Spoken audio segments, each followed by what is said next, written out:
قومی ٹیم کے کپتان بابر اعظم کا کہنا ہے کہ وزیراعظم شہباز شریف سے جیت کا وعدہ تو کیا ہے لیکن لکھ کر نہیں دیا، ہم کوشش ضرور کریں گے۔ ملتان میں پریس کانفرنس کرتے ہوئے بابر اعظم نے کہا کہ پلان کے مطابق پچ ہوگی، ٹرن ملے گا، جو پلان ہے اس پر عمل کرنے کی کوشش کریں گے، مین فوکس اسپنرز پر ہوگا، ان سے فائدہ اٹھانے کی کوشش کریں گے۔ کپتان نے کہا کہ فائنل 11 ذہن میں ہے،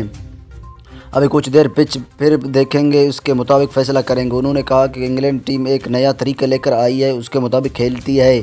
ہم ایک میچ کے بعد اپنا اسٹائل تبدیل نہیں کر سکتے، یہ وقت کے ساتھ ہوتا ہے، ہم صورتحال کے مطابق ضرور کھیلنے کی کوشش کرتے ہیں۔ بابر اعظم نے پریس کانفرنس میں کہا کہ ٹیسٹ ہمارے ہاتھ میں تھا،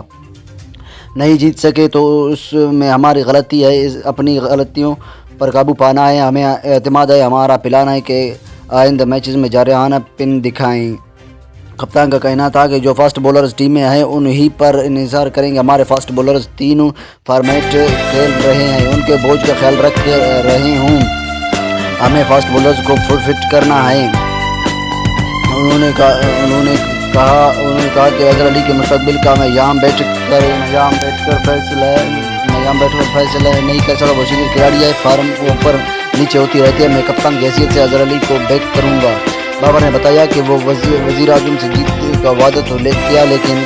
لکھ کر نہیں دیا، ہم کوشش ضرور کریں گے، ہمارے مائنڈ میں یہ ہے کہ ہم ورلڈ ٹیسٹ چیمپئن شپ کے فائنل تک جائیں، ہم نے ماضی میں کم بیک کیا ہے، آئندہ بھی کریں گے۔ کپتان قومی کرکٹ ٹیم نے کہا کہ مجھ پر کوئی دباؤ نہیں ہے، میں بیسٹ دینے کی کوشش کرتا ہوں، میں نے کسی کو یہ نہیں ثابت کرنا میں کیسا پلیئر ہوں، کرکٹ کو انجوائے کرتا ہوں اور غلطی کو بہتر کرنے کی کوشش کرتا ہوں، اور لوگ کیا کہتے ہیں مجھے اس سے فرق نہیں پڑتا، فوکس اسی پر ہے کہ ٹیم کو جتوانا ہے۔